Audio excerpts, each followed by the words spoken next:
Berdoa.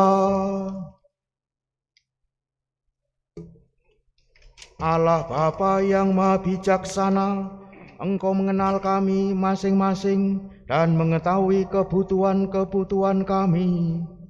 Semoga kami tidak pernah khawatir akan hidup kami, tetapi selalu mengandalkan Dikau dan menjadikan Engkau satu-satunya harta yang paling berharga bagi kami.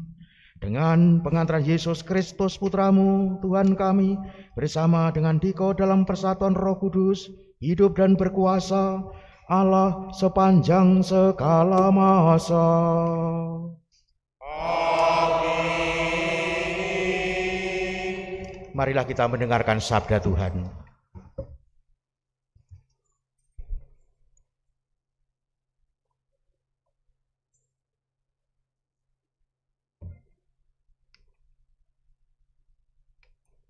Bacaan dari kitab Pengkhotbah.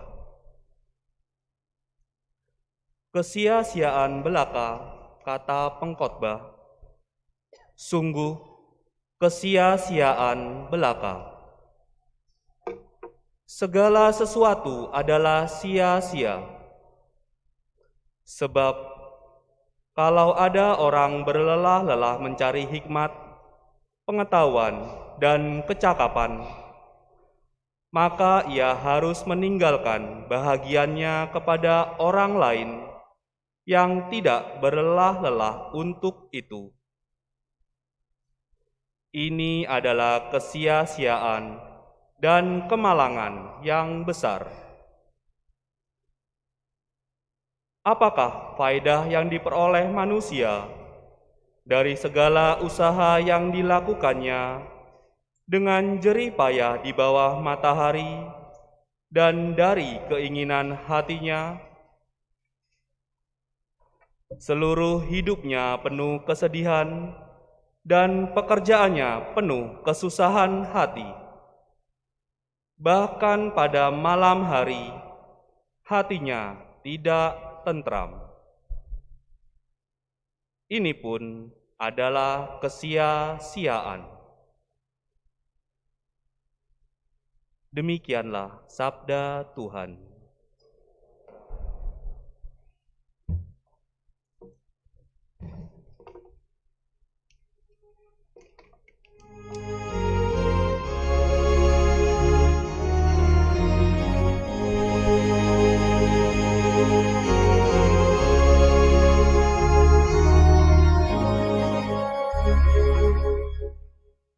Tuhan penjaga dan benteng perkasa, dalam lindungannya aman sentosa. Tuhan penjaga dan benteng perkasa, dalam lindungannya aman sentosa. Engkau mengembalikan manusia kepada debu, hanya dengan berkata, kembalilah hai anak-anak manusia. Sebab di matamu 1000 tahun sama seperti hari kemarin, atau seperti satu giliran jaga di waktu malam.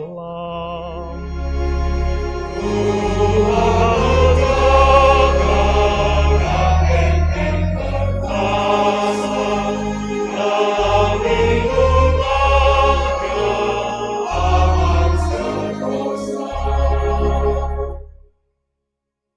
Engkau menghanyutkan manusia seperti orang mimpi,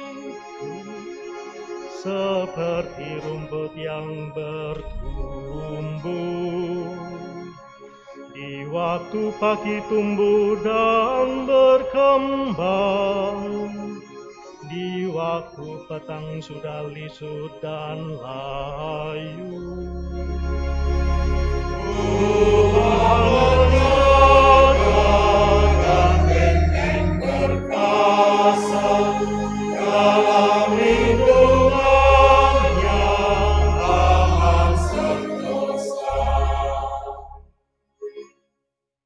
Ajarlah kami menghitung hari-hari kami, hingga kami peroleh hati yang bijaksana.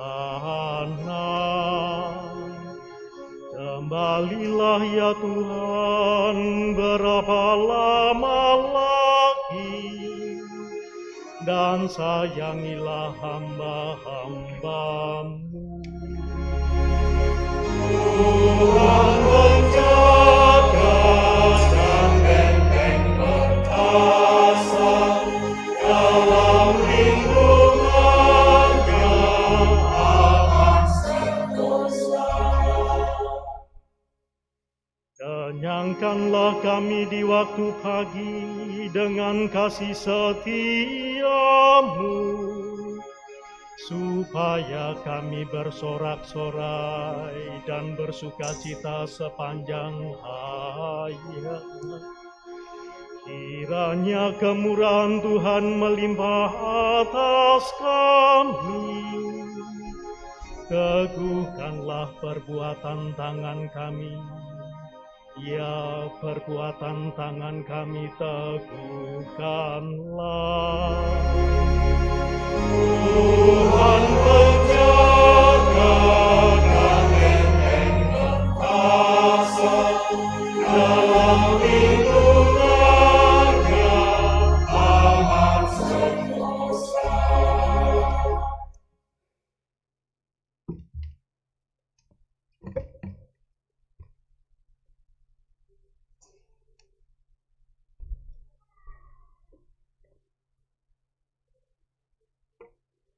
Bacaan dari Surat Rasul Paulus kepada jemaat di Kolose.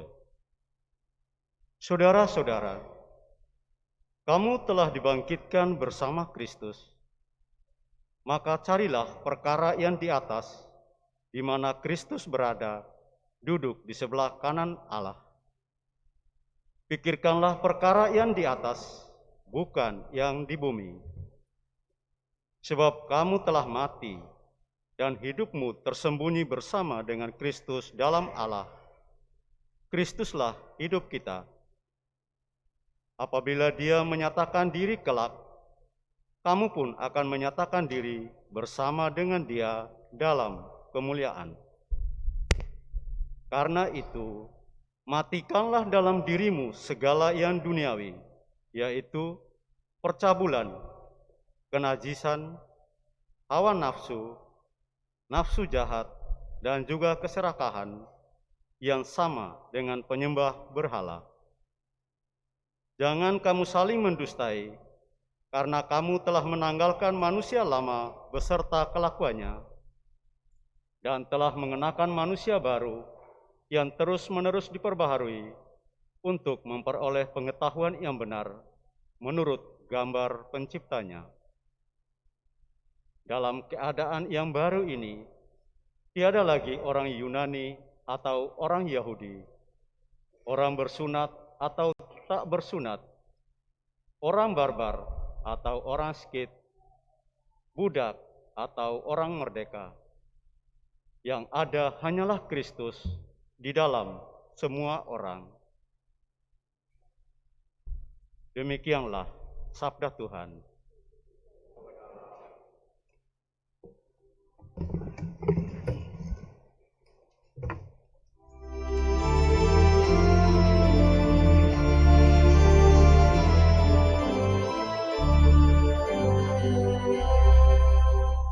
Alleluia, alleluia, alleluia.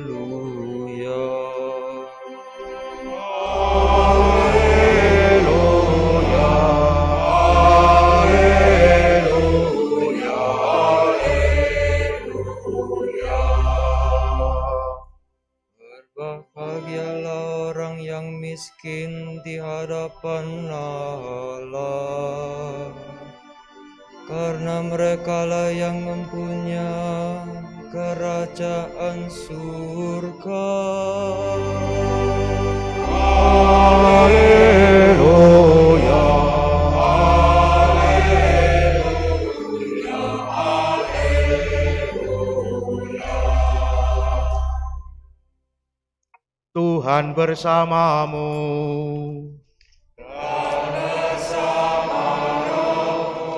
Inilah Injil suci menurut Lukas.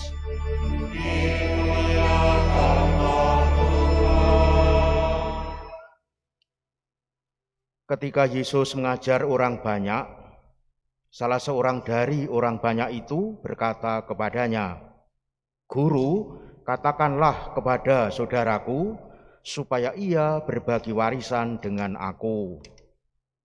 Tetapi Yesus berkata kepadanya, "Saudara, siapakah yang telah mengangkat aku menjadi hakim atau penengah bagi kamu?" Kata Yesus lagi kepada orang banyak itu, "Berjaga-jagalah dan waspadalah terhadap segala ketamaan.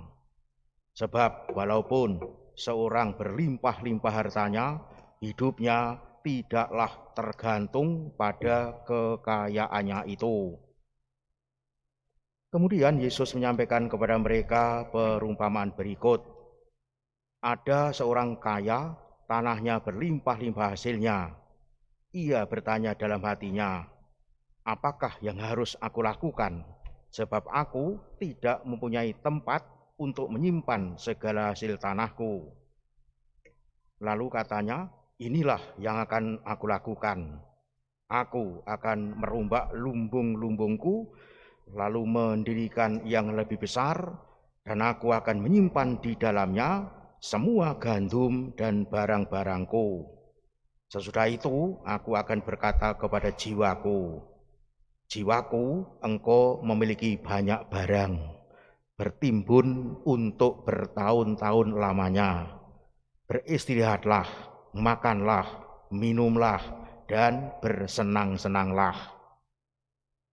Tetapi Allah bersabda kepadanya, 'Hai engkau orang bodoh, pada malam ini juga jiwamu akan diambil dari dirimu, dan bagi siapakah nanti apa yang telah engkau sediakan itu?' Demikianlah jadinya dengan orang yang mengumpulkan harta bagi dirinya sendiri, jika ia tidak kaya di hadapan Allah." Demikianlah sabda Tuhan.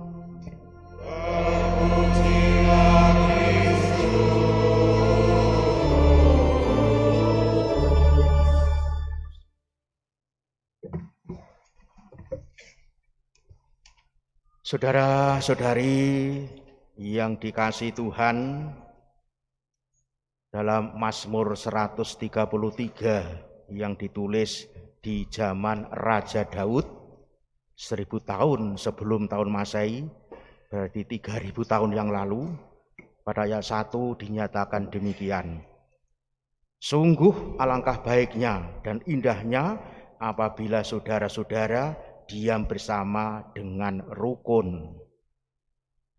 Jadi kerinduan untuk hidup bersama dengan rukun menjadi alasan dasar dan memang suatu dambaan yang benar-benar diinginkan terjadi. Namun saudara-saudari, dambaan semacam itu memang bisa terusik, bahkan terusik karena adanya mungkin walaupun masih ada hubungan darah sedar sedaging dalam keluarga, lalu menjadi saling berselisih, membenci, bermusuhan, bahkan tega saling bunuh-membunuh, ya gara-gara berebut warisan.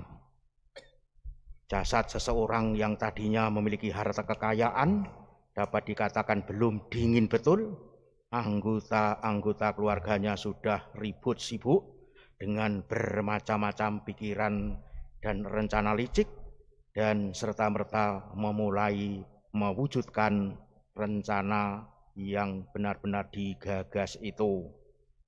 Saudara-saudari yang dikasihi Tuhan, dalam kalangan masyarakat Yahudi, entah mulai kapan, juga sudah dikenal adanya warisan, bahkan malah sangat rumit untuk dibagi, sebab kebanyakan mereka cenderung menjaga keutuhan warisan itu. Karena mereka berpendapat bahwa tidak baiklah warisan itu dibagi-bagi sehingga nilainya berkurang. Dalam karyanya di hadapan umum, ternyata Yesus dihadapkan juga dengan persoalan warisan. Hal nyata sebagaimana kita dengar tadi dalam Injil, ada salah satu pendengarnya, entah siapa namanya, memang tidak disebut, yang nampaknya belum kaya, merasa kesal dengan saudaranya yang lebih tua, yang tidak mau menyerahkan sebagian harta ayahnya kepadanya. Lalu datang kepada Yesus meminta bantuan. Guru, katakanlah kepada saudaraku supaya ia berbagi warisan dengan aku. Dia berani meminta bantuan kepada Yesus demikian, ya karena rupanya ia terpesona kagum atas kepiawaian Yesus di dalam mengartikan firman Allah, dan juga dengan bijaksananya mampu memecahkan berbagai macam persoalan. Pikirnya Yesus akan membantu dirinya untuk mendapatkan warisan, sebab Yesus kan pribadi yang suka membantu orang lain, lebih-lebih dalam kesusahan. Saudara-saudara yang dikasihi Tuhan, ternyata Yesus menolak permohonannya. Mengapa? Pertama, Yesus tidak mau mencampuri urusan yang timbul di antara dua bersaudara yang berebut warisan. Yang kedua, Yesus menolaknya karena di balik permohonan orang itu tersembunyi sesuatu yang tidak beres, yakni permohonan yang bercabang, maksudnya baik, tetapi sejatinya sungguh sesuatu yang benar-benar bertolak belakang. Lalu ketiga, kedatangan Yesus ke dunia atau bumi ini bukan mengurusi sembarang hal, antara lain percekcokan mengenai warisan, tetapi seluruh hidup Yesus hanya terpusat pada satu hal saja, yakni hidup sejati, hidup menurut kehendak Allah. Dan hidup sejati, hidup menurut kehendak Allah sama sekali tidak tergantung pada harta apapun. Ini yang rupanya mau tegaskan Yesus. Karena itulah ia berkata kepada orang banyak dengan tegas, berjaga-jagalah dan waspadalah terhadap segala ketamaan. Sebab walaupun seorang berlimpah-limpah hartanya, hidupnya tidaklah tergantung daripada kekayaan itu. Nama tegas Yesus katakan, berjaga-jaga dan waspadalah terhadap segala ketamaan. Pernah adakah seseorang diperkenan Allah karena kekayaannya? Belum pernah. Pernahkah ada seseorang masuk ke surga karena ia kaya akan harta benda? Belum pernah. Kita manusia memang lahir tidak tamak, tetapi bisa berubah menjadi tamak, ya karena mulai memiliki suatu harta. Sejatinya kekayaan atau harta adalah baik, tetapi juga bisa berbahaya, karena dengan memilikinya justru umumnya menimbulkan ketamaan dalam hati manusia yang memilikinya. Gambarannya bak orang yang mulai kecanduan obat adiktif, yang senantiasa terus ketagihan, terus bergantung, dan juga semakin serakah, dan tentunya tidak lagi membutuhkan Allah. Inilah yang perlu diwaspadai. Saudara-saudara yang terkasih, dengan kewaspadaan demikian kiranya kita benar-benar mendapatkan peneguhan dari Yesus melalui gambaran perumpamaan tersebut. Yang digambar tadi, di mana Yesus menyampaikan sebuah perumpamaan orang punya segala-galanya atau kaya raya tapi bodoh. Bukankah secara kacamata dunia apa yang diperbuat orang kaya itu sungguh sejatinya patut dipuji, karena ia sungguh mampu untuk secara manajemen mengelola hasil usahanya sedemikian rupa sehingga benar-benar dapat dikumpulkan menjadi hal yang benar-benar bisa dipakai sebagai andalan hidupnya. Tetapi rupanya masalahnya bukan terletak pada kekayaan yang dikumpulkan itu, tetapi justru pada sikapnya terhadap kekayaan itu. Tampak jelas fokus hidup orang itu pada dirinya sendiri. Ia sama sekali tidak mensyukuri atas apa yang telah ia peroleh dari Tuhan, yang berupa kelimpahan hasil yang benar-benar didapat dari tanahnya. Ia juga sama sekali tidak mengungkapkan rasa berterima kasih kepada para pekerjanya yang membantu tentunya mengerjakan tanahnya, mulai lahannya, menanam, memanen, membawanya ke lumbung untuk disimpan yang hasilnya begitu berlimpah ruah. Tidak terpikir pula olehnya untuk mau berbagi dengan orang lain, alih-alih berbagi dengan orang lain. Lagi mengucapkan terima kasih para pembantunya saja tidak. Semua ditujukan semata-mata pada dirinya sendiri, yang akhirnya mencapai puncak ungkapannya tadi, jiwaku ada banyak padamu barang, tertimbun untuk bertahun-tahun lamanya. Beristirahatlah, makanlah, minumlah, dan bersenang-senanglah. Bukanlah itu sejatinya orang menimbun harta untuk tujuan seperti itu. Itulah yang Yesus katakan sebagai orang bodoh. Sebab kematian bisa datang sewaktu-waktu dan kekayaan sehebat apapun jelas tidak akan mungkin bisa mencegahnya. Dengan kata lain, bila ada seseorang yang berbangga memiliki kekayaan, bahkan juga bisa membeli seluruh dunia ini, tetapi ia tidak akan pernah mungkin bisa membeli yang namanya kehidupan kekal. Itulah bahaya ketamaan, bahaya keserakahan. Fokusnya adalah memuaskan ego, tetapi keselamatan jiwanya sendiri malah terlupakan. Suatu yang sungguh-sungguh tragis.